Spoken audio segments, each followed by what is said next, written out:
In just a few days, millions of people will take part in a grand tradition. Yet its true meaning remains buried beneath the most massive lie in human history. We will crack painted eggs and slice through holiday bread, completely unaware that these are merely beautiful decorations meant to distract us from the actual code for controlling reality. What you have been presented as Easter is just the packaging. It is bright, festive, and adorned with gold letters.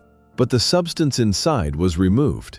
It was taken away a long time ago, so carefully that no one even noticed. I am not telling you this to destroy something beautiful. I am saying this because what truly lies behind Easter is 1,000 times more beautiful, deeper, and more powerful than any holiday feast. And here is what becomes shocking when you begin to dig deeper. Every major holiday on Earth is fixed to a date. Christmas is December 25th. New Year is January 1st. Your own birthday is the same date until the end of your life. Everything is tied down, everything is predictable, but Easter has no fixed date. It wanders. Each year is different. Sometimes it falls in April, sometimes nearly in May. Orthodox Christians have one date, while Catholics have another. What is truly strange is that almost no one ever asks why. And that is a mistake, because the answer changes everything. Easter is calculated using 3 cosmic coordinates at the same time. First, the spring equinox. That is the moment the sun crosses the equator and day becomes equal to night. Second, the first full moon after that moment. Third, the very next Sunday. 3 celestial events must align in a single row. They are like 3 gears that lock together once a year, and every time they lock at a different point. Think about that for a second. The date of this celebration could have been fixed, just like every other holiday. It could be a simple number, convenient and permanent. But instead, it was tied to the movements of the sun and the moon. The most important day of the year was made subject not to human laws, but to the sky itself. And this day was taken so seriously. There is a belief that has survived to our time. If a person dies on Easter or during the Easter week, it is considered a sign of special grace. It is not a punishment, not a coincidence, but a mark. People used to say, someone who dies on Easter is marked by God. Such a person was buried with a red egg in their right hand. It was believed that their soul had lived such a worthy life that it was granted departure on the brightest day of the year, the day of victory of life over death. Think about it. Even death on this day was considered a blessing. That is the kind of power that was attributed to this moment. It was not just a holiday with bread, but a point where the very boundary between life and death becomes different. It is not a date that was chosen. It is a coordinate where something opens up. And those who understood this did not just sit at a table on this day, they acted. And today you will learn exactly what they did. Because inside Easter, a mechanism is hidden that is older than any religion. A mechanism that your ancestors used every year, and which has been very carefully hidden from you. Here is what your ancestors did during the Easter days. And when you hear this, you will understand how far we have drifted from what this day actually meant. In the sacred days before Easter, which the ancient people called Veligdan, or the Great Day, they did something that will seem incredible to you. They extinguished the fire. All of it. Every stove, every candle, every hearth in every house. The whole village plunged into complete darkness. Not symbolic darkness, but real, absolute darkness. Not a single source of light. Imagine that. A darkness you have never seen because you live among screens. And then they produced a new fire by rubbing wood against wood.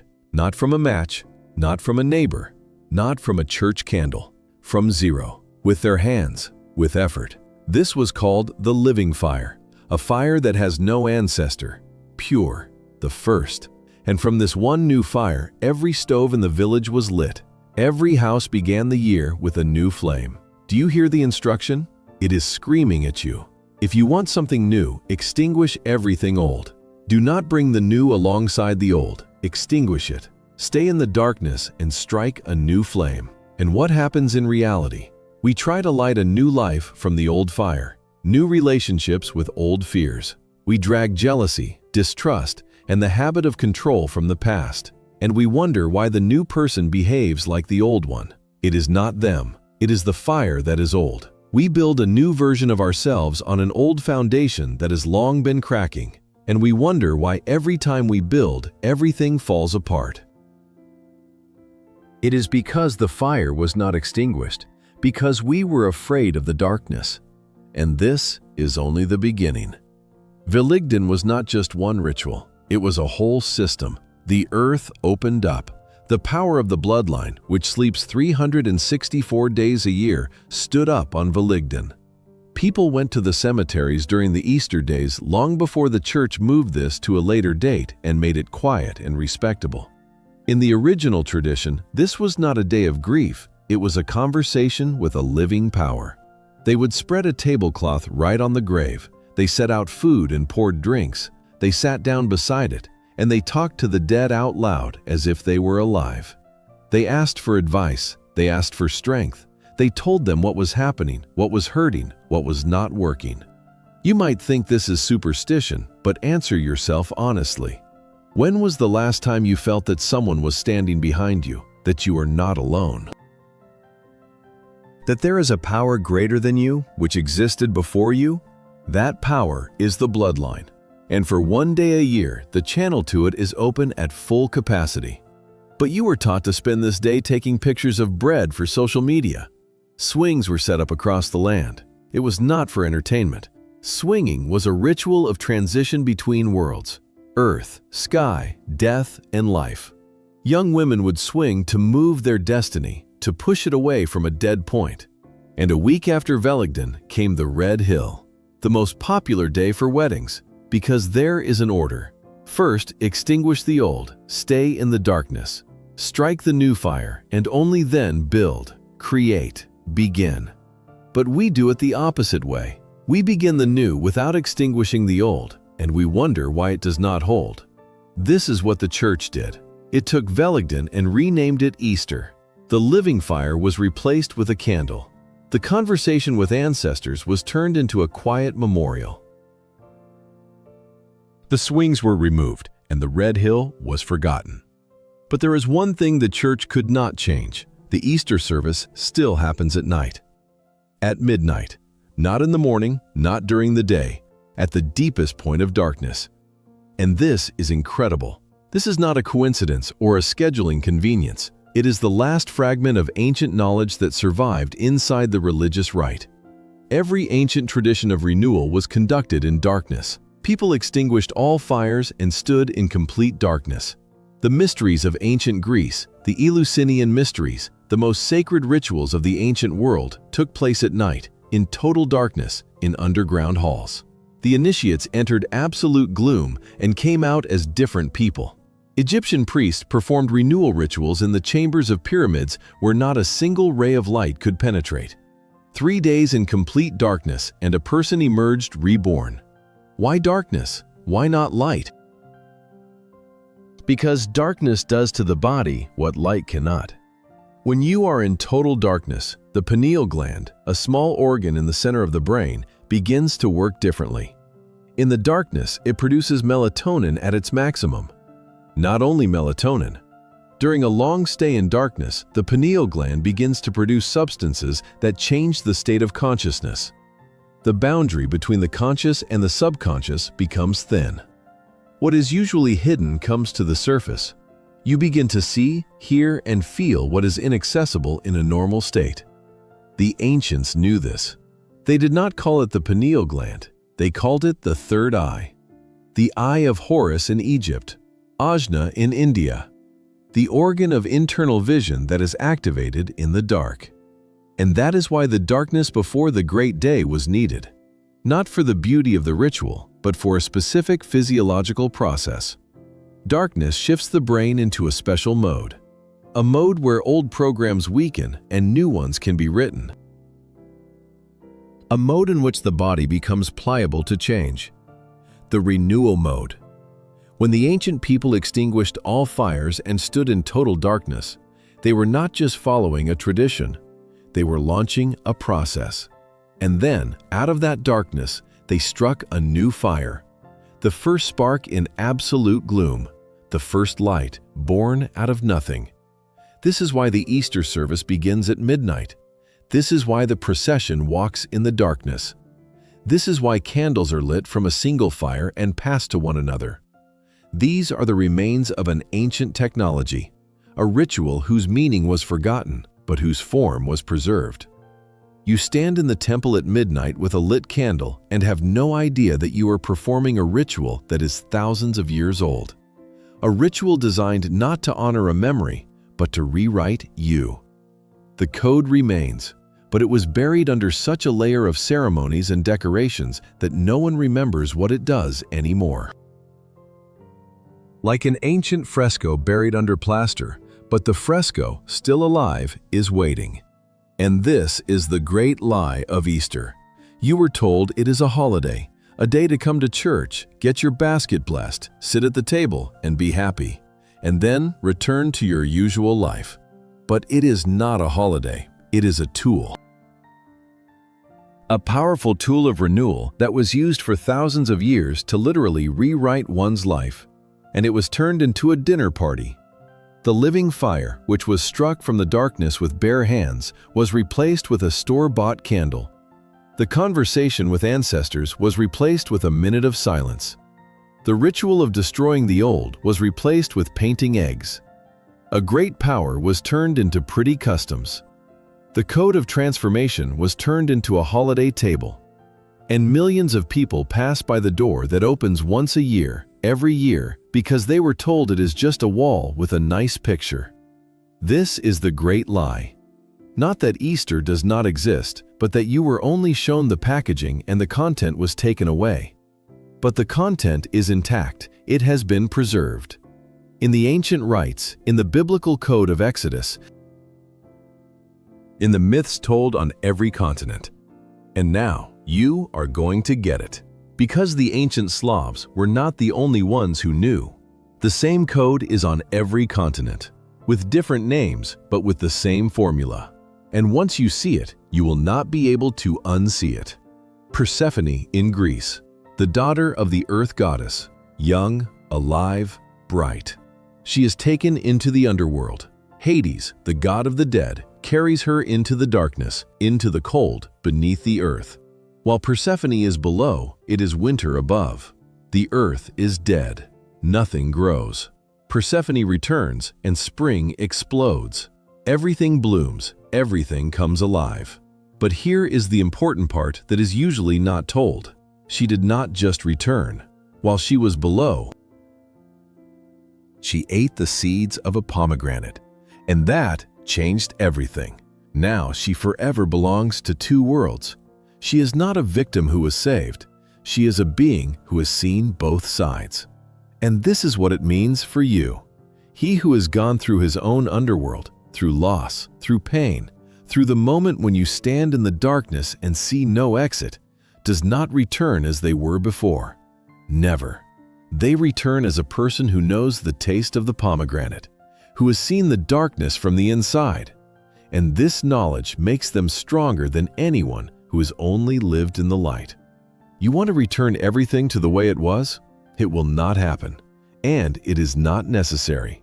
You will emerge as someone else, with the taste of pomegranate on your tongue. And that is not a curse, it is a gift. Consider Odin in Scandinavia, the supreme god, the most powerful, he who already had everything, power, an army, a throne. And this is what he did. He hanged himself on the world tree. Voluntarily, no one forced him. He pierced himself with his own spear. He hung for 9 nights without food, without water, between heaven and earth. And on the 9th night, he saw the runes, the knowledge, the code by which the world is written. He received what he was seeking. Not the price was a voluntary crucifixion. And this means for you that what you are looking for, clarity, direction, strength, the answer to the question of how I should live my life, is located on the other side of what you are afraid to do. It is on the other side of the conversation you have been putting off for 6 months. On the other side of the decision that makes everything inside you tighten up. On the other side of, what if it does not work, and now is not the time. Odin did not wait for a convenient moment. He knew that what he was seeking is not given to the person who stands on the ground with both feet in safety. It is given to the one who hangs between heaven and earth, who has let go of their support, who has chosen the unknown. And also the grain. If the grain does not die, it remains alone. If it dies, it bears much fruit. Every farmer knew this for thousands of years before these words were written in the gospel. The grain is thrown into the earth, into the darkness, into the cold, into a grave. The shell bursts. The grain, as a grain, ceases to exist, and only from this destruction comes the sprout. One formula, all continents. Descent, destruction, darkness, and the new. And all of this is tied to spring, to the moment when the sun and the moon meet, to the great day. And now about what is happening to you, not in myths, but in your body, right now. Every spring, the body wakes up, like a bear, like a tree, like the earth. And here is the paradox. At the moment of awakening, you do not feel an upsurge, but the opposite. Heaviness, irritation, the sharpening of everything that was hurting. Because the body is throwing off the winter. Everything you suppressed, accumulated, and endured is coming out. A snake before molting is literally blind. The old skin pulls away and the eyes turn cloudy. It is vulnerable, irritable, not because it is sick, but because it is changing. You are that snake right now. In these last weeks, sleep has stopped restoring you. You sleep and wake up exhausted. Old pain has flared up. You snap at your loved ones over trifles. You dreamed of someone from your past, vividly. One of those dreams you cannot shake off all day. Money is leaking away somewhere unclear. You are drawn to what you know is harmful, to the screen, to food, to a person with whom everything was settled long ago.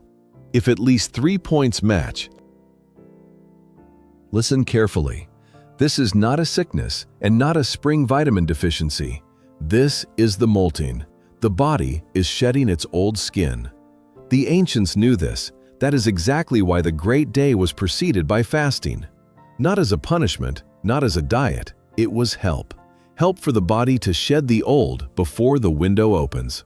So that at the moment when the 3 gears align, you are ready.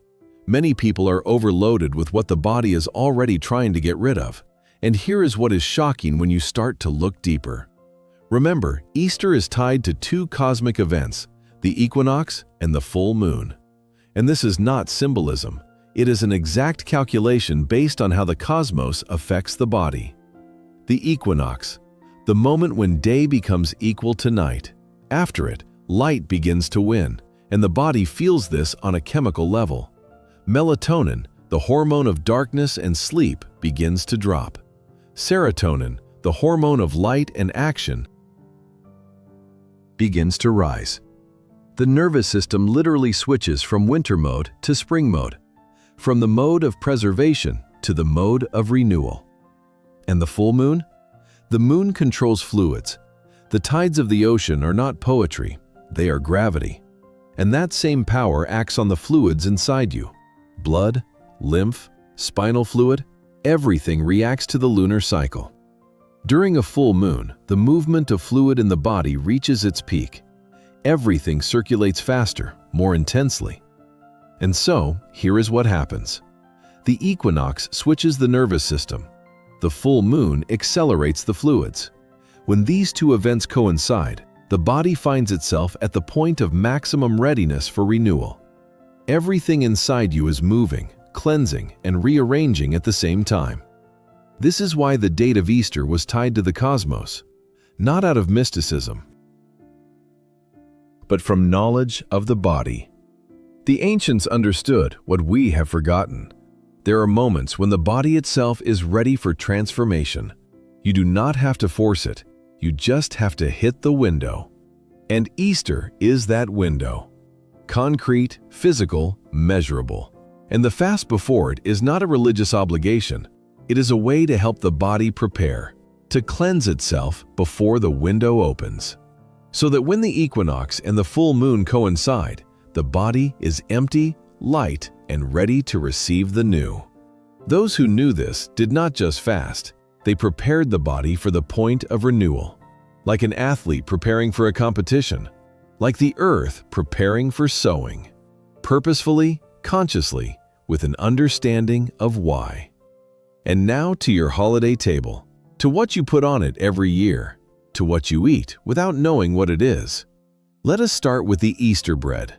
Have you ever wondered why it has that exact shape?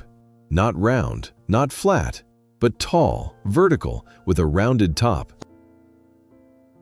covered in white, and nearby, by tradition, you place 2 painted eggs, always on the sides. Now, look at this not as food. Look at it as a form. It is one of the oldest symbols of fertility on Earth.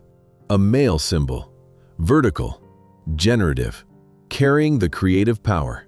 In India, the very same form is honored as the Shiva Lingam, a sacred representation of the energy of creation. It is honored to this day. The same vertical line, the same meaning, power that rises and gives life. Long before Christianity, people baked a ritual bread for the spring equinox, an offering to the gods of fertility. Spring is the moment of the fertilization of the earth, and the symbol of this moment stands on your table every year. And you pour glaze over it and sprinkle things on top, without suspecting what you are looking at. And nearby stands the cheese pasca, a different form, wide, stable, open at the top. If the bread is the male principle, the energy of action and generation, then the cheese pasca is the feminine, the receiving, that toward which the power is directed. 2 principles on one table, a map of the energetic process. And you cut this map with a knife and drink tea with it, without suspecting that before you is an instruction that is thousands of years old. Now the eggs. Red eggs are the symbol of Easter. But the tradition of painting eggs and using them in spring rituals existed thousands of years before Christianity. Among the Germanic tribes, among the Romans, in ancient temples. The egg is a universal symbol of the origin of life. The world is born from an egg in the mythologies of dozens of cultures. There is not a single word about painted eggs in any gospel. It is a completely pre-Christian tradition. And why exactly red eggs? The religious version is the blood of Christ. But in the ancient languages, the word for red did not refer to the color of blood. It meant filled with life. Red is what burns, what lives, what carries power. To paint an egg red means to fill it with life force, to activate it. And the traditional Easter greeting? You are told it is a triple kiss in honor of the apostles. But what was it really? It was a ritual of spring greeting. The meeting of 2 people after the winter, after the darkness, after separation, and the exchange of life force. A triple kiss, 3 levels: body, soul, spirit. The exchange of eggs is an exchange of vital energy. This is not a simple hello, it is a ritual joining of 2 people at the moment when the energy of spring is at its peak. Long before the baptism of nations, people did this every spring. And the splashing of water the day after Easter? That is an ancient rite of spring cleansing, the washing away of the old, of sickness, of winter heaviness. Water possessed a special power specifically during these days. Do you understand what happened? Every element of your Easter table, every custom, every action is an ancient ritual. Pre-Christian, original, connected with fertility, with renewal, with cosmic cycles, and the energy of the body. The church did not create these symbols. It took them, renamed them, appropriated them, gave them a new legend, and erased the old one.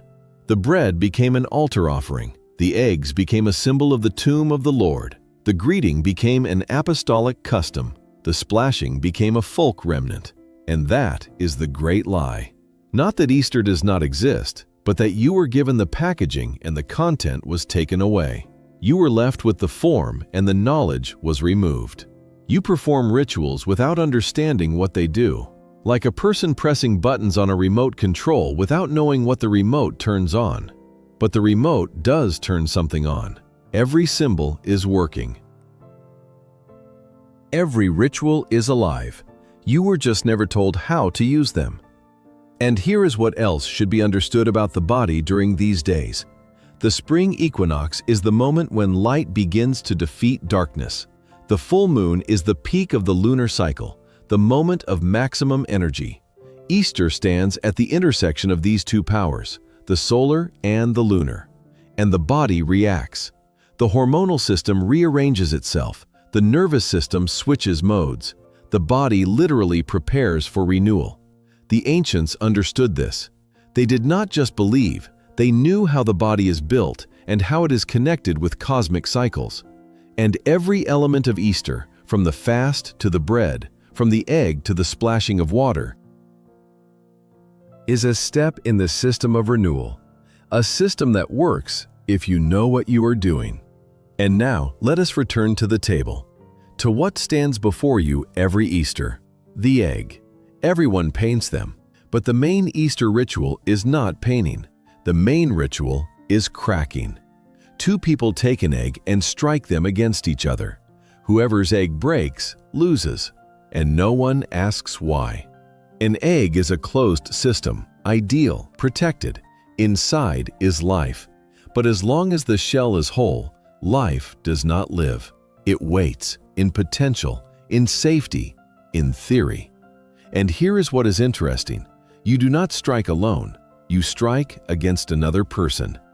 Transformation does not happen in isolation. You need a collision, a person, a conversation, an event, a clash. And you do not choose whose shell cracks. You go into the collision with life, and life decides what will break. First, see the value of what you have, the years, the experience, the pain, and then allow it to break. Not out of hatred for the old, but out of respect for what is being born. And before I give you a practice, stop and ask yourself honestly, what in your life is already sending signals? What is trying to tell you it is time? Because life is not silent. It sends signs. First a quiet one, then a louder one. And if you do not hear them, it screams. This is what it looks like. Money that came in stably begins to leak away. Not a disaster, but constantly. A fine, a repair, an unexpected bill. A debt that has grown unnoticed. What fed you stops feeding you. You earn the same, but at the end of the month, you have zero. Every time. As if something invisible is taking away exactly enough so that it is not enough. Small troubles crawl in from everywhere. Not one big problem, but 10 small ones at once.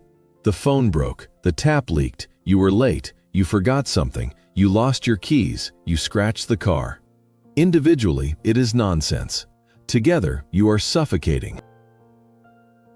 And the strangest thing is, all of this falls on you in the same period. Not spread over a year, but in a row, like on a schedule. Irritation out of nowhere. The patience that lasted for years is gone. You snap at your loved ones over trifles. Someone did not put the cup down right, and inside is an explosion disproportionate to the cup. You do not understand what is wrong with you. Before you could swallow it, but now you cannot. Something inside refuses to endure, an obsessive thought that will not let go. Maybe throw it all away? Maybe start over? Am I living someone else's life? You chase it away, it returns. At night, in the shower, behind the wheel. It hums, it gives you no peace. Something you invested in is dying. A project you built for 2 years. A friendship that seemed to be forever. A job you leaned on. A habit that kept you afloat. The support disappears from under your feet and you do not understand what to stand on now. The body begins to scream. The back, the head, the skin, the stomach. What used to occasionally ache becomes something you cannot ignore. Doctors say everything is normal, but the body burns. Because you cannot deceive the body. It knows before you do that it is time. You dreamed of someone from the past, not just a flash, but vividly, in detail, so that you go through the whole day under the impression. A person you have not seen in 5 years. A situation that happened 10 years ago. The subconscious pulls from the archive what you did not close and spreads it before you. And the deepest sign is when what you love most goes away. A relationship you thought was forever, a dream you carried for years. Life takes exactly the last thing you are holding on to, because exactly that is what prevents you from moving. This is not a punishment, it is a signal. Like a mother screaming at a child running toward the road, not out of anger, but out of love. Because she sees what the child does not see. How many such signs have you counted? If it is more than 3, life has been knocking for a long time.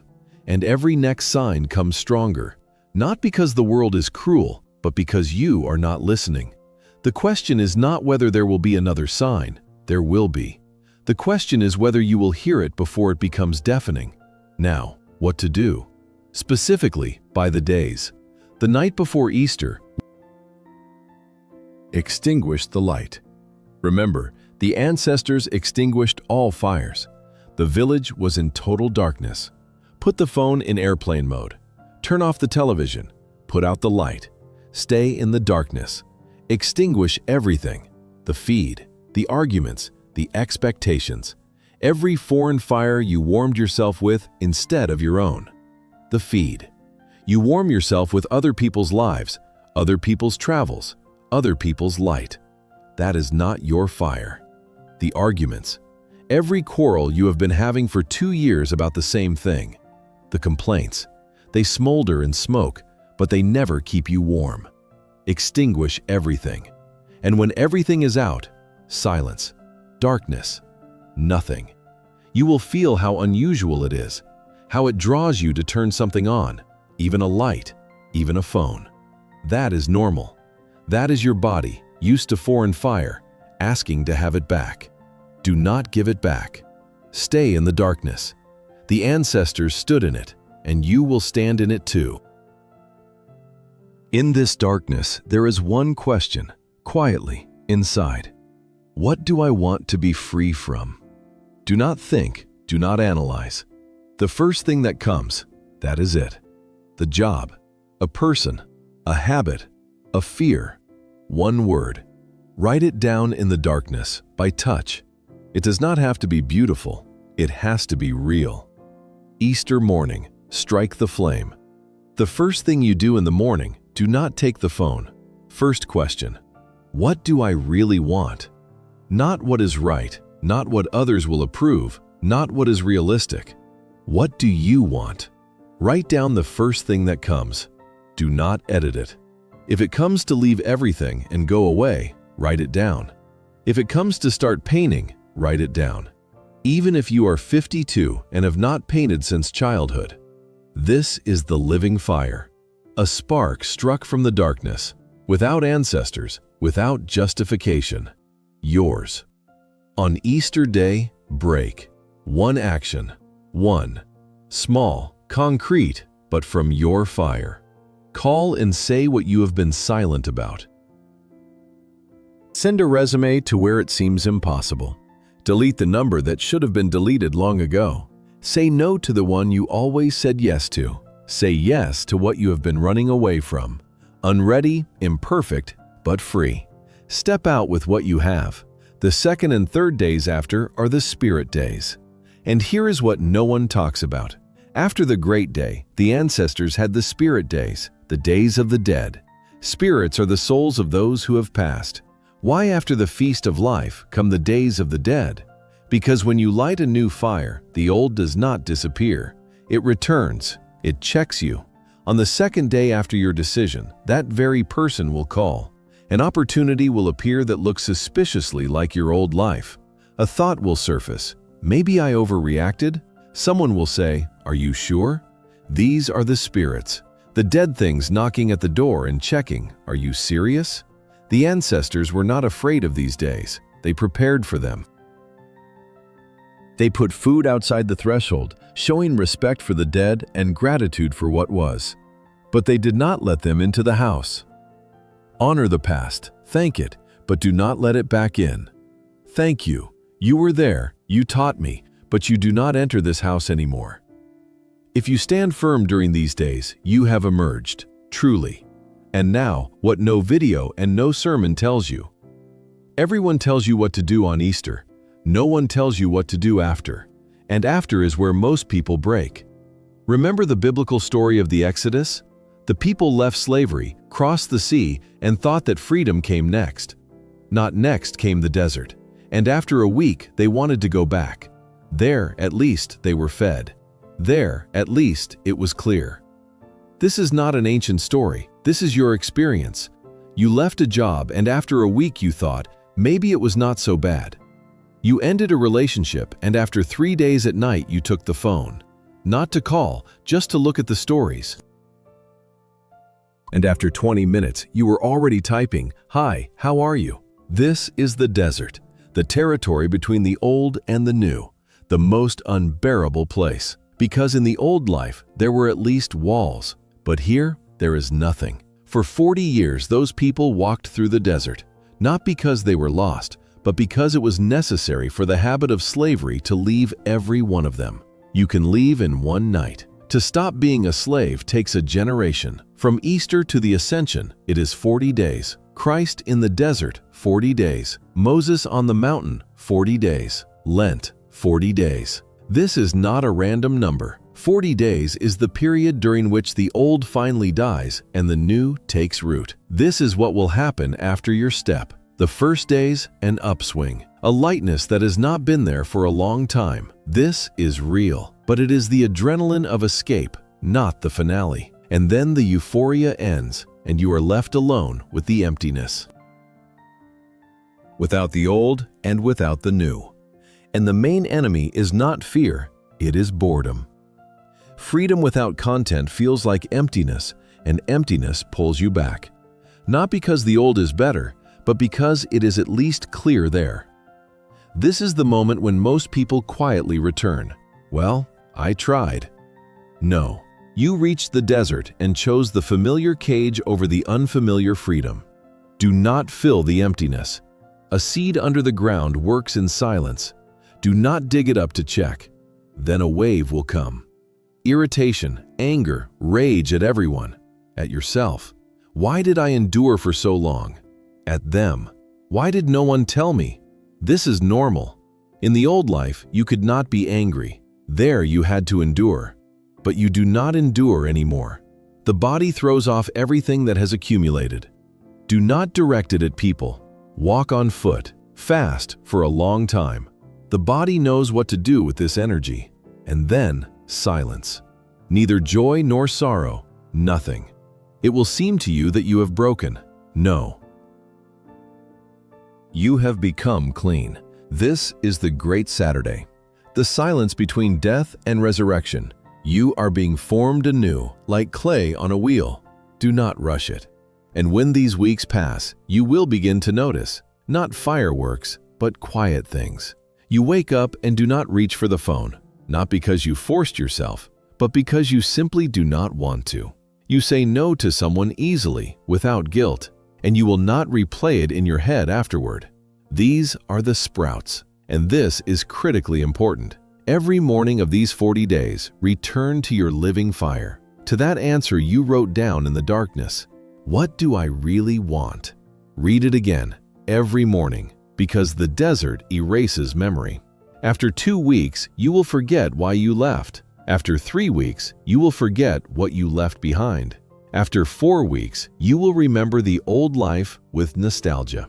The piece of paper with the answer is your map, your compass in the desert. Take it out every morning. Read it. Keep going. 40 days. As long as the ancients knew.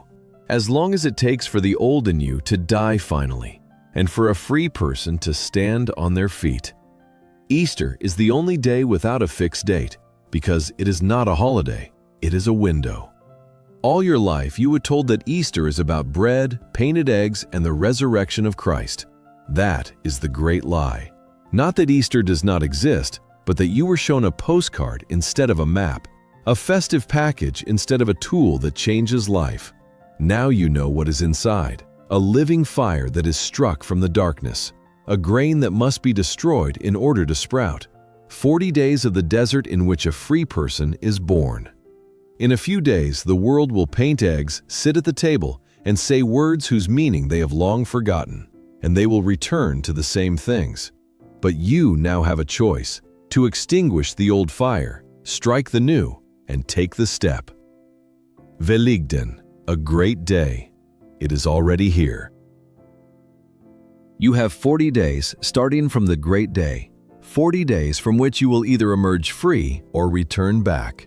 Write in the comments what you want to be free from, what you want to get rid of. Right now, on the eve of the great day, these are not just words, it is an intention. And an intention, recorded physically while the window is open, while the 3 gears are aligning, becomes your living fire. What you write in this moment becomes your light struck from the darkness. Subscribe. Go to the Telegram channel. The link is in the description. There, I will be beside you for all 40 days. I will see you after the great day.